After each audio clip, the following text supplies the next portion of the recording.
Hello, everyone. Cameron Diaz here with episode 2 of Cam's Pinstriped show. Well, I guess you could say it's episode 2 of Cam's Pinstriped show. I will be talking about the Yankees today in today's video, but I'm also going to be talking about the 2023 MLB Playoffs, how it's gone down so far, and my thoughts about, what teams have made it, and talk about different baseball teams as much to my knowledge as I know. So yeah, so let's so the good news is that as this video goes on, I will be going on the internet to get as much MLB related information as possible, so that today's episode can be accurate and will be well caught up to the last video I did. And I apologize that it has been a long time since I last put up a video on YouTube, but we're back. Oh, and before I begin today's episode, make sure you like, comment, and subscribe, and that would be really appreciated because I already got one subscriber, and that's a best friend of mine, so hopefully we can get more subscribers, and let's get started. Okay, so as you all know, the Yankees did not make it to the playoffs. They finished off the season with a win-loss record of 82 wins and 80 losses, which is, I guess, it sucks really bad, but at least we're not like the Red Sox who had more losses than wins, because we finished in 4th place and Boston was right behind us with less wins and more losses than anything, which that sucks for the Boston Red Sox. But then again, that's the Red Sox. We want them to do bad, and we want the Yankees to be more victorious and successful than Boston Red Sox, because it's the Boston Red Sox, for crying out loud. I mean, we've been beefing with them for almost 100 years now, because the whole Babe Ruth incident, knowing the fact that they were stupid enough to trade Babe Ruth to the Yankees so that they could get enough money for a play that one of the managers or coaches was putting on around that time in the 1920s and whatnot. And because of that, Ruth ended up going to the Yankees, and the rest is history. Pretty much Babe Ruth is probably one of the key ingredients as to why the Yankees have become such a versatile and really great baseball team, ever since Ruth became a member of the Yankees in the early 1920s, and that obviously has shown why we have 27 World Series titles under our belts, and hopefully next year maybe we'll do a lot better, and for 2024, let's hope we do better and clinch the division, and then hopefully in the playoffs we can be World Series material next year. But that we'll have to wait a few months for that to happen, and we're gonna have to wait until February for the new season to begin. But it's all right though, because we can wait. It's well worth it anyways. So yeah, yeah. So let's just say that the Baltimore Orioles, if I'm correct, they were the ones in the AL East division this year that clinched the division, as you all know. For those of you who pay attention to MLB as much as I do. And I'm about to pull it up on my handy dandy computer right here. So, God, I sound like Steve from Blue's Clues. Forget about what I just said. But as far as I know, the Baltimore Orioles were the ones that in our division that were the top team, and they finished off the season strong.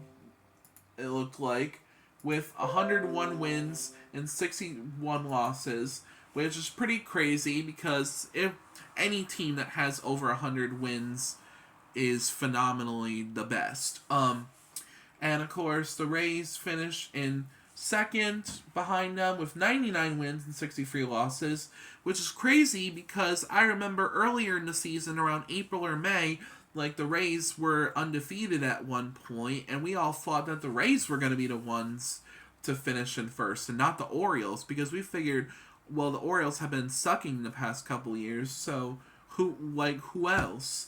And then, of course, the Blue Jays finished behind the Rays in third place with 89 wins and 73 losses.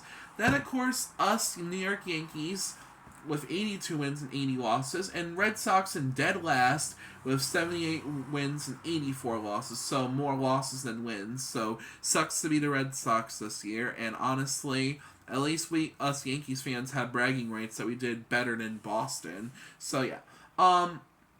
But as you know, like the Orioles had clinched the division in the AL East, Twins clinched it in the AL Central, the Astros had clinched it in the AL West. And the Rangers got the wild card, so did the Rays and the Blue Jays. But as of right now, I'm gonna look it up real quick because I'm gonna try and see, okay, exactly the hold on a sec. Bear with me here because I've been having to use a touchscreen keyboard lately because I had to give my old one to my roommate because I kind of ruined his. Well, my dorm mate doesn't live with me anymore, but when he moved to Michael Corey's, I had to give him my keyboard since I ruined his. As part of like, well, I'm sorry, here's mine. So, let me look it up real quick. So, I'm about to see how the MLB playoffs are going down so far. For those of you that don't know, let's see here. As you guys all know, the Baltimore Orioles are out of it, which is practically why I stopped paying attention. Because I had high hopes for Baltimore, like the underdogs practically. So they're out of it. Minnesota Twins are also out of it. And as far as like when it comes to the National League, let me see. So the Atlanta Braves are out of it, and so are the Los Angeles Dodgers. And it's crazy because the Braves and the Dodgers had a good ass season too. So the Braves,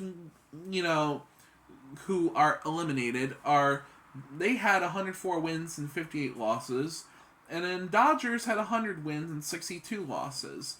So they're out of the playoffs, and currently right now, I'm pretty sure the Marlins are out of it too. Yeah, the Marlins are out of it as well. They were one of the teams that got the wild card.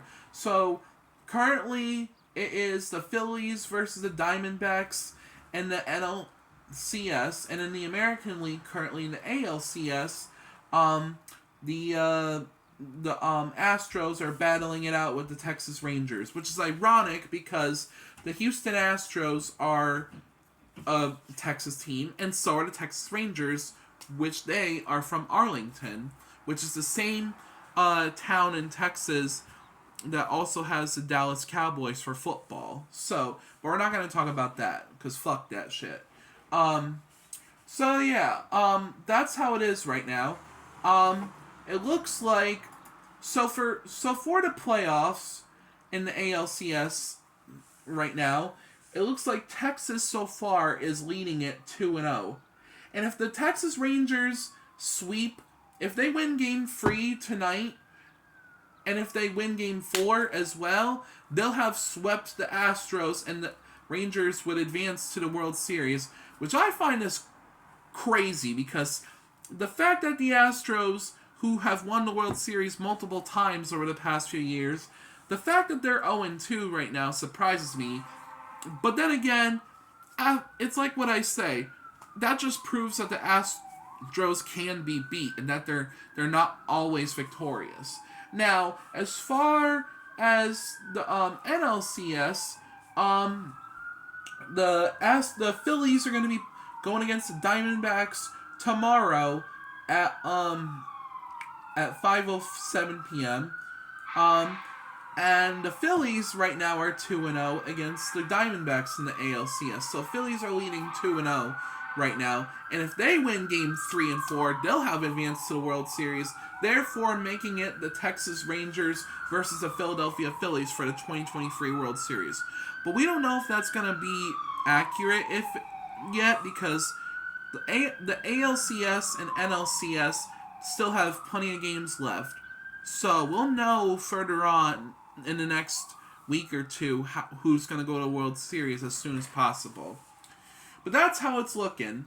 And honestly, I haven't really seen the Arizona Diamondbacks do this great since like 2001 when they beat the Yankees in the World Series in 7 games.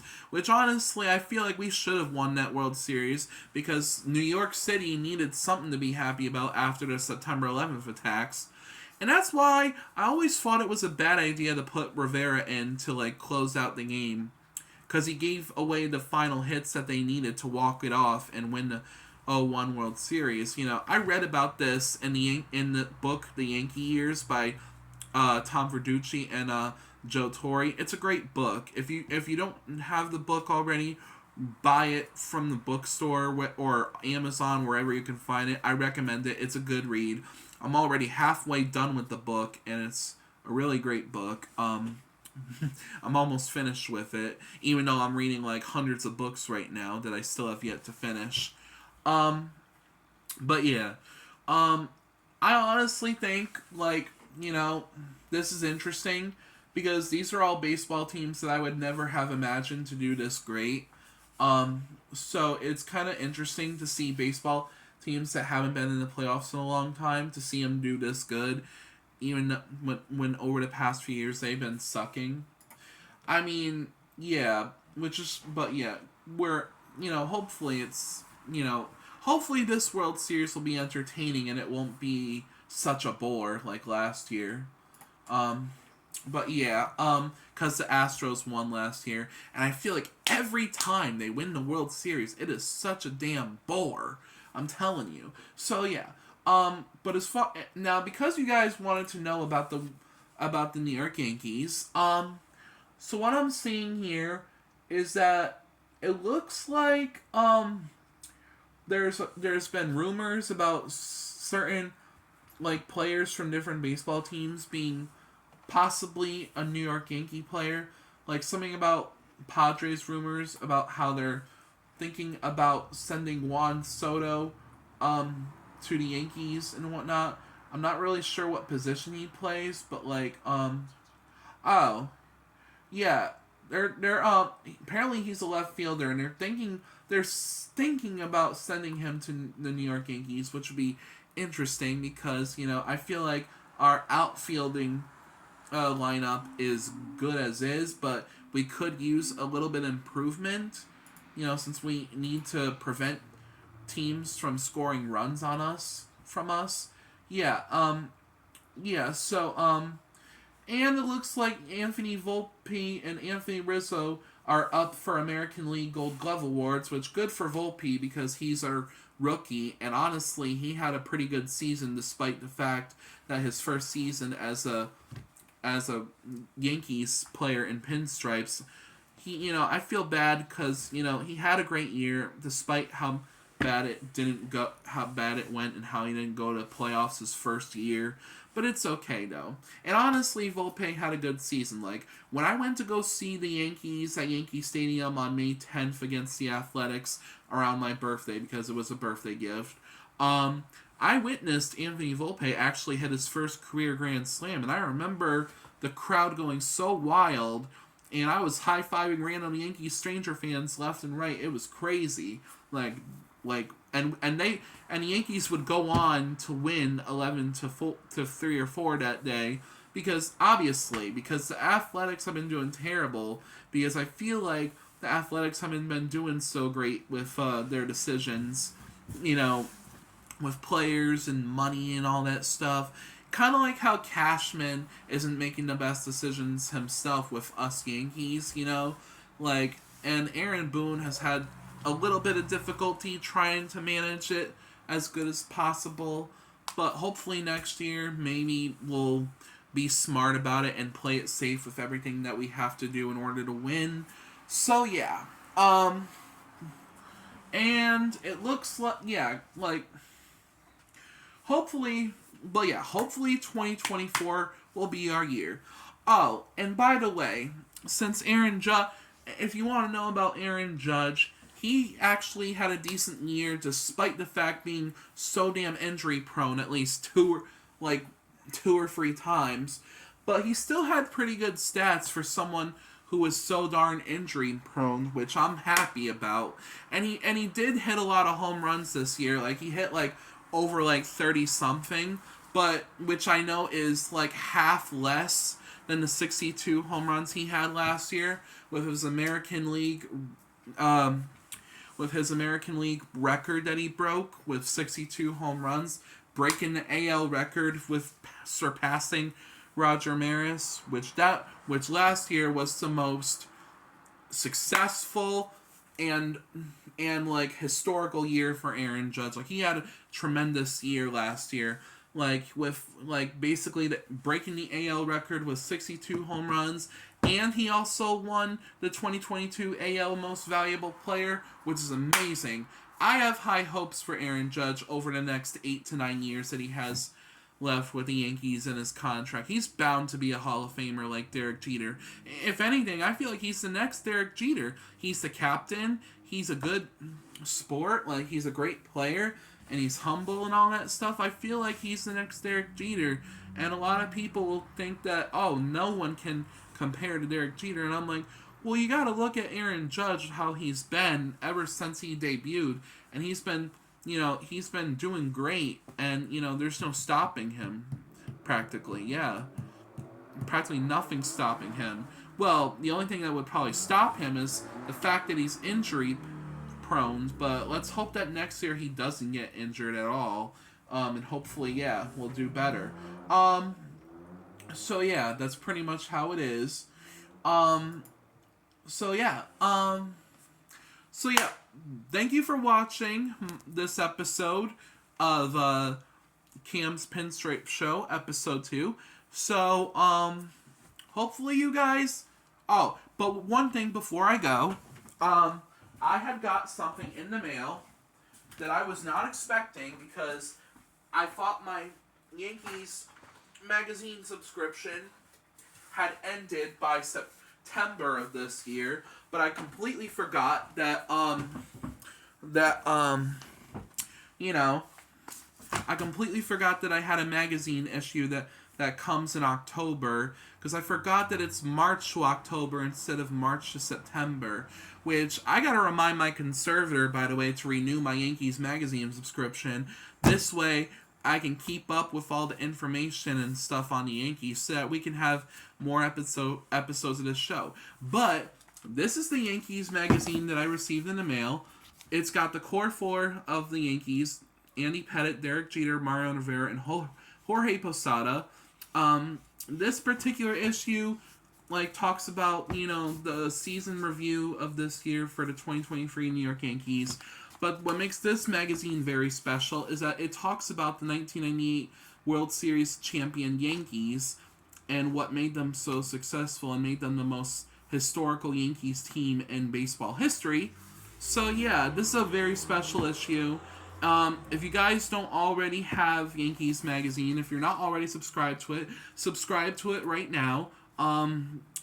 You can find out more information about it on MLB.com/New York Yankees. This is not hashtag sponsored or anything, but I'm just recommending this to you because if you're a Yankees super fan like me, you need to subscribe to this. I'm gonna have to remind my conservator to renew my subscription. But yeah, because may I remind you that I was born in 1998, so I was when the Yankees won the World Series in 1998, I was only an infant, basically, because I was born May 12th, 1998, and the Yankees won the World Series in October 1998, so when the Yankees won the World Series in 98, I had to have been, June, July, August. I was only 5 to 6 months old at the time, so yeah, kind of crazy. So yeah, because the Yankees, I bet you a lot of you know about the 1998 Yankees already, so maybe we can talk about the 1998 New York Yankees another episode. You know, I'll probably film another video about the Yankees in 1998 Yankees in another episode. But yeah, so thank you for watching. Thank you for watching episode 2 of Cam's Pinstripe Show. Be sure to like, comment, and subscribe, and because I'll be making sure that I post videos at least every other day, or at least try my best. I can try the best I can because, I have a crazy schedule, so, it all depends on my free time. So thank you for watching, and I will see you pinstripe stripers another time. Bye-bye.